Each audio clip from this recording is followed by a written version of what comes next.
think yung ganyang tanong and yung natural competition about it, naturally will come somewhere up the road pa. Pero ang priority ko sa ngayon, at sinasabi ko yun sa lahat ng mga kasama at kaalyado, lalo na itong unang 9 na buwan after the election, pag-isahin talaga, hamigin, i-consolidate to a greater degree than we were able to do after 2022. Mag-consolidate kami, kahit yung process of selection ng strongest possible slate namin sa 2028 na lalaban at mananalo, we can decide that somewhere up the road.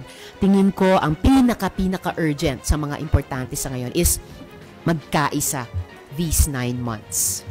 Pero ma'am, yung mga resulta ng midterm election, sinasabing parang pwedeng bumalik at lumakas uli yung Pinklawan at Dilawan. Hindi naman nawala ang Dilawan or Pinklawan or Pink. Alam ko parts sila nung naging mga tagumpay namin ngayon at nadagdagan pa namin. So, dynamic siya and growing. At yun yung nagbibigay sa akin ng pag-asa at fighting spirit para sa mga susunod na laban. So, nag-mature na ba yung mga botante natin? Oh, I think every day na nabubuhay tayo bilang isang lipunan, nagmamature tayo by force of circumstance, by force of suffering, sa dami ng dinadanas ng mga Pilipino, sa dami ng leksyon na natututunan natin, sa ayaw natin at sa gusto. I think yun yung naghuhugis sa ating mga boto, sa ating mga opinyon, sa ating mga posisyon sa iba't ibang issue. So patuloy kong aasahan yun. And yun yung dapat naming respetuhin and work with sa mga susunod na taon ng pag-oorganisa, pag-eduka, pag-mobilize. Hindi lang tuwing election, but every year in between. Okay, Mayan and then Marlon.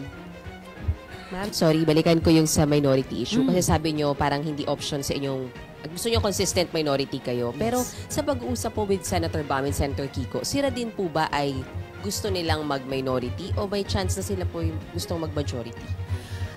Wish ko na magsama kami sa minority o sa isang independent bloc. Pero alam nyo naman, kaming lahat ng mga senador dito, we have our own decision-making process. We have our own pananaw. At nagre-respetuhan kami dyan, kahit at lalo na sa loob ng tinatawag kong oposisyon. So, hindi ko pwedeng i-presume ang anumang bagay. I have to hear it straight from the horse's mouth. So, sa tanong na ito, you will have to ask them. Basta ang sa akin, ang optimal scenario ko ay magsama-sama kami either sa minority or sa independent bloc sa loob at sa labas ng Senado. But since kayo yung nagtulungan ng eleksyon, meron bang paunang pag-uusap na pag manalo kami, magkakasama tayo sa anumang bloke sa Senado? May ganun. Well, nung all the years of preparation and all the months of campaigning, syempre we really feel for each other as allies. Okay? So, pero walang hard and fast na usapan na singilan ngayon sa isa't isa. So, ito ang pagsara ng 19th Congress at sa pagbukas ng 20th Congress, kailangan at nagsimula na kaming mag-usap last week para mag-level off ano yung magiging disposisyon ng bawat isa and therefore ano yung magiging organizational shape ng anuman, minority man yan or independent bloc man yan. Ma'am, sabi nyo, in the next 9 months, hahamigin nyo yung forces ninyo. So, does that mean in the next 9 months ay palalakasin nyo na rin yung 2028 slate nyo? Yes. At makakaasa kami na, magde-decide kayo kung sinong frontrunner ninyo? Baka hindi pa yung slate per se, baka hindi pa frontrunner kasi syempre, somewhere up the road pa yan. Pero, palagay ko kung magtatagumpay kami in the next 9 months na pag-isahin yung lahat ng mga puwersa namin, then patuloy na tataas yung level of confidence sa isa't isa and pati yung yung level of confidence and comfort going into a selection process somewhere up the road pa, siguro many months pa or a few years from now. Pero at least mas magkakapalagayan ng loob. Last na for me, ma'am. What's with the next 9 months? Bakit kailangan nyo doon palakasin yung pwersa nyo? Do you feel most powerful since ang ganda nga ng resulta po ng election po nitong midterms, kaya kailangan i-combine nyo na yung forces nyo as early as possible? I do feel na mas nakapag-accumulate kami ng kahit konti pang mas maraming kapangyarihan sa ngayon. affirmed, as validated ng ating mga botante. So yung hindi namin na-maximize na pagkakataon ng 2022 na mag-consolidate, we have that rare second chance now. And bakit ba 9 months? Ewan ko, baka dahil panahon ng pagbubuntis. So, magbuntis kami ng ganito, and sa pagkatapos ng 9 na buwan, manganak kami ng isang mas malakas pa, mas consolidated at mas may potential na opposition. So dun sa 9 months, ma'am, i-consider nyo ka naman yung mga lesson na natutunan nyo nung tumakbo si VP Leni sa pagka-presidente?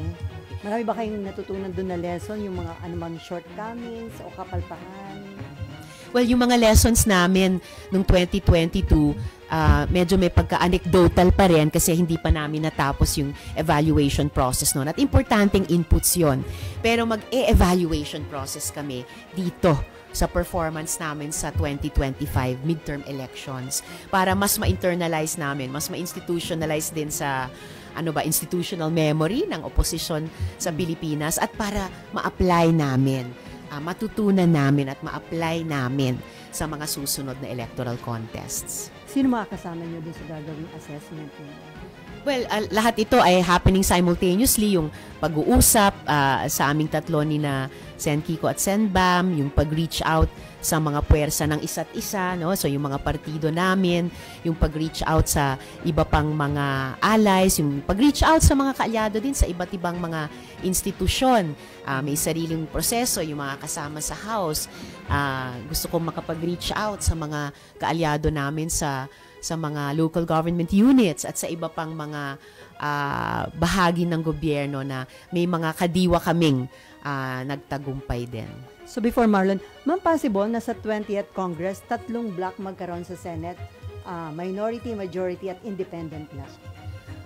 Posibleng-posible or highly probable or sigurado. Kasi kahit siguradong may mabubuong majority, siguradong may mabubuong minority, at least those two.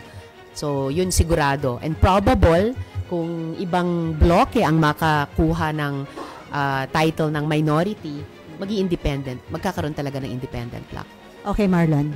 Ma'am, balikan pa lang yung tanong ni RG kanina. So, open po kayo or you're considering the possibility na kayo yung maging standard bearer ng liberal progressive sa 2028?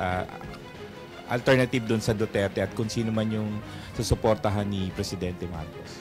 There will certainly be a progressive or reformist alternative. So may at least third slate, may at least third candidate. Hindi ko pa talaga alam kung sino-sino iyon. Kasi magiging bahagi yon ng selection process na I'm hoping madesenyo namin after the first 9 months ng pag-unify ng mga puwersa namin. But you're open to that possibility na kayo yon and you're not saying no?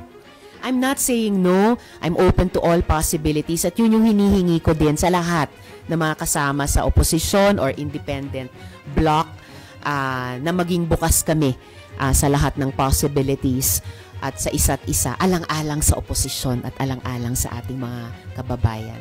Will you also be open to cooperating, coordinating with other political blocs na anti-Duterte, anti-Marcos? For example, yung mga NDs or yung iba pang independent na politiko? May experience na kami working together with other blocs sa Democratic Left, and may mga sections na nandun na sa hanay ng sumuporta sa Kiko Bam, Akbayan, ML, etc. na meron na ring historic working relationships with other forces beyond yung nakasanayan naming Dem-Left. So, let's see kung papaano mag-evolve yung confidence building process. Basta dito sa first 9 months, unification muna dun sa mga magkatrabaho nitong kampanya at saka yung may historic working relationships na and yung that level of confidence and trust in each other. Pag nagawa namin yung homework na yon, yun yung solid core from which we can further expand or explore.